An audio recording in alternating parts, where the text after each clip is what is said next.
Don't bother trying to find it.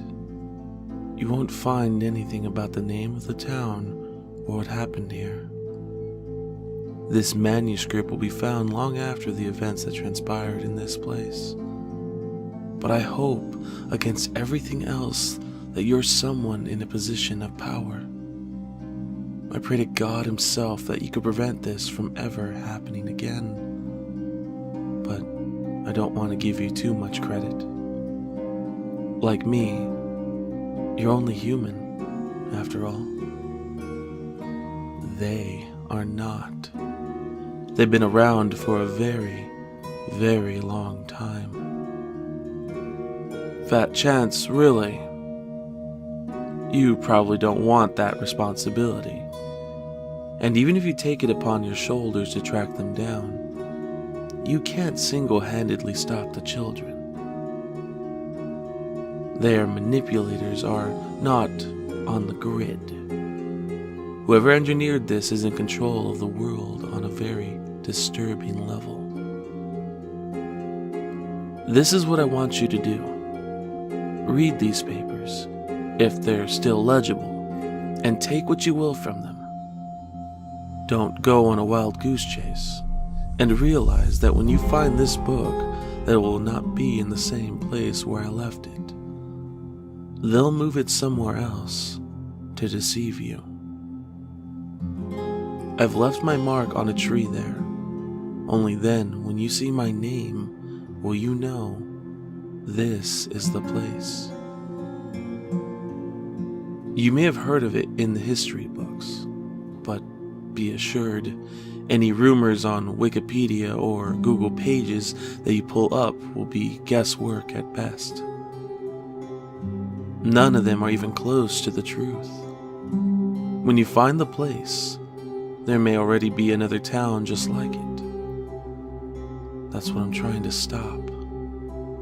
If we were not successful, then just realize, above all things, that evil exists. I'm not talking about bad people or tragic accidents. I'm talking real, intelligent, ancient evil. It is calculated, and it's always one step ahead of you. Should you decide to take my place and become the paragon to prevent the corruption of the hearts and minds of children, I thank you in advance. I told you that I'm human. I lied. I used to be. Before All Hallows Eve on that fateful night. I've been alive since then, far longer than a human being, and the reason is because I love children. I've always loved them in their purity and their innocence. That's why I was taken in by their ruse. That's why I finally decided to put all this down centuries later. I won't be here much longer, and someone has to take up the burden. I've waited until I saw them return. They'll be back this year. They are planning the same thing again, and I can't stop them. Again, I can't expect that much from you, but I'm only giving you all this so you'll believe me. I have to be believable. If you think I'm crazy, you'll throw this in a garbage can and more people will disappear. It's time to tell you what happened. I'm rambling. Back then, All Hallows Eve was the time for evil ascension. You've all forgotten. If you left your house on that night in the old country, you were a devil worshipper. Halloween was not the term we used. We fled to the shores of this country because we were persecuted for our lifestyle choices. We worshiped nature, the changing of the seasons, the solstice of spring, autumn, winter, and summer. In the purest sense of the word, we were druids. Our names and accents were English, but we were servants of the earth. We were some of the first to celebrate it as a holiday. The natives here were puzzled by our behavior, but also frightened by it. And so they left us alone. They misunderstood. We were not the ones to be afraid of. At the time, I was relieved. They'd attack us on our settlements time and time again. But as it drew closer to the end of October, they stayed away. Maybe in their own noble bonds with the earth and soil, they knew something terrible was on the horizon. John Hunter's little boy wanted to be a native, with a bow and arrow and real headdress. Little Mary Taylor made a dress that was crafted after the local schoolhouse teacher's prettiest outfit. She idolized her educator, of course. They all had their get-ups. They were the first trick-or-treaters in what was to become the United States of America 150 years later. We sent them out to frolic about the settlement, collecting apples and tarts and other sweet things into their burlap goodie bags. There was no Snickers or Milky Ways, and yet the magic of this holiday held no less sway over them than it does the youth of our current time. They dress up as the Joker, the Power Rangers, the Teenage Mutant Ninja Turtles. These children were their predecessors. I sent my daughter with Mary and John Hunter Jr. Despite our mistrust and wariness of the Anglican Church and the monarchs that presided over it, my little girl was dressed as the Queen of England. I refused to crush her fantasy world, so I simply indulged her. We heard promises to return after sundown, to say yes ma'am and no sir, and not to linger too long if they were invited inside the households of our community. We didn't realize that the house on the edge of the settlement existed until we saw the children go inside. There were no lanterns or source of light in the windows, no fire or harvest stalls on the outside of the dwelling. As we sat in the middle of the town hall, imbibing in the pleasures of distilled moonshine, none of you will ever make it as potent as we did in those days. Amongst our brethren, we watched our young ones gravitate across the middle of our town to the foreboding household that had seemingly been constructed overnight. When we gazed upon it, it seemed as though the place was shimmering. It pained my vision to look upon the building, as if my senses were being forced and propelled in another direction. Such a thing is difficult to put into words, but I seemed to be the only one who realized that our kids were all heading to the same place. When I questioned John Hunter as if something was odd about their actions, he stared at me as if I was insane. "What do you mean?" he asked. "There's no house there. They're all going to play by the stockades." The sun had set by this point, but as I said before, none of them were concerned. The natives hadn't shown up for weeks.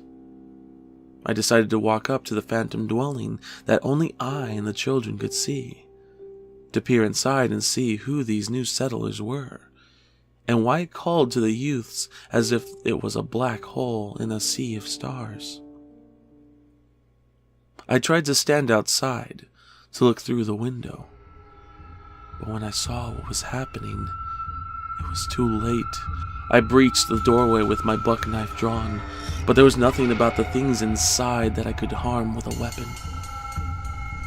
There's something deep inside all of us, something embedded within the human spirit, that's perfectly aware when we encounter something truly terrible.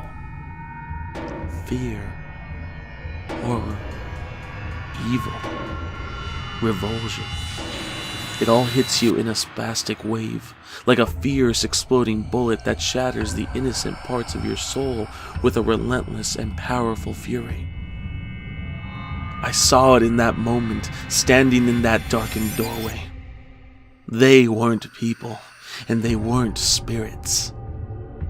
They were halfway there, lingering over the unconscious bodies of my daughter and her peers in their hooded black robes of half-existence. There was one, in particular, who made me feel as though my eyes would pop like ripened cherries when I stared at it. It was the leader, the source of that tug, that pull, and it was slowly fading, disappearing like a gaseous black cloud of death through my little girl's nostrils and mouth.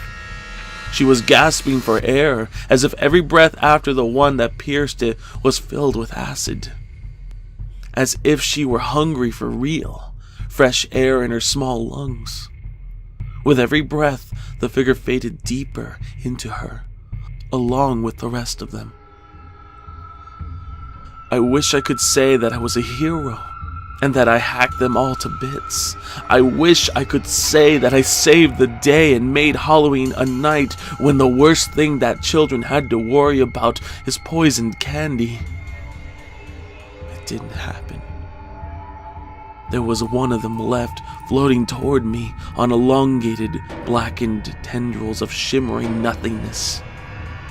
By all means of my imagination, it shouldn't have been there. But it was, and soon it was going inside of me. The last thing I saw were their little feet scurrying out of the phantom house and into the town. I felt that something terrible was about to happen. I had no idea. Everything went black, and then I was outside of myself.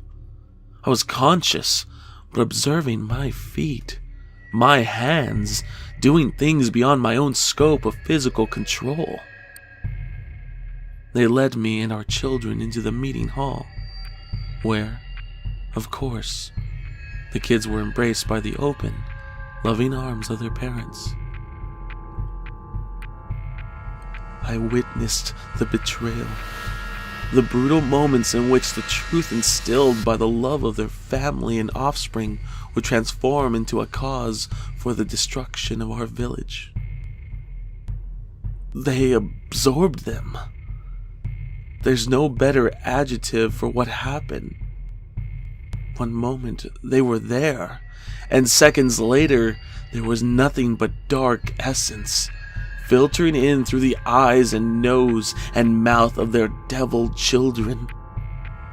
It was over in minutes. A night that should have been a celebration of nature, of the seasons, had turned into the end of everything that we knew and loved here in our new land. I started to fight it. The kids knew. The moment I began to resist, to try and reclaim my limbs and mind from the corrupting influence within, their heads snapped back from their feast of souls to survey me in my struggle. My daughter's eyes were sunken black pools of the abyss, devoid of any emotion, any semblance of the bright-eyed stare that she once held for me in all her love and adoration of father. I miss that the most, really. The way she'd run to me when I came in from the fields every evening as the sun went down. I lived for that. What reason do I have to live now, other than to find her and stop them? That falls on you, my friend. They took the part of my daughter that counts, the part that I loved and cherished, and turned her into a servant. You ask me why I'm still alive, and again, it's because I love her so very, very much. Her body is a hollow shell filled with the malice and blackness of evils beyond our world. The black-robed things have grown as centuries have passed. They are from the same place that is not of this world. But their urgency, their hunger, to devour and destroy is insatiable. It's an exponential, amplifying contagion upon mankind, and All Hallows Eve is their pinnacle, their Christmas. I've done the best to warn you throughout history, to leave my mark in places where their desolation has left nothing but dust in the wind and empty houses. A deserted football field in a Texas ghost town. A card room in the back of a nightclub in Chicago, right under the nose of civilization. Roanoke Island, North Carolina, before John Rolfe found it in the aftermath. The thing that I expelled through sheer force of will alone has left me with an unusually long and empty life, devoid of anything but my desire for revenge. I have failed. I'm pleading with you. October 31st is not long away. My little girl, or what's left of her, is going to lead them to the same place. It's been refounded, except now it hums with sport utility vehicles and cell phones. I don't want this to happen to your child.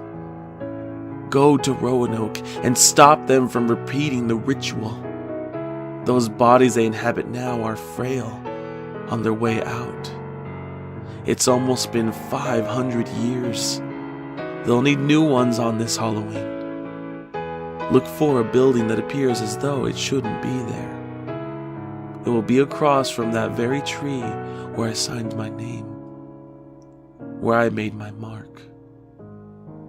I changed my title, named myself after the tribe of natives who knew it was coming, who, perhaps, tried to warn us, but for some reason we failed to heed or recognize their warnings. They were more closely attuned to the earth than us, and yet they were still wiped out eventually. Trick or treat? Go now. You don't have much time.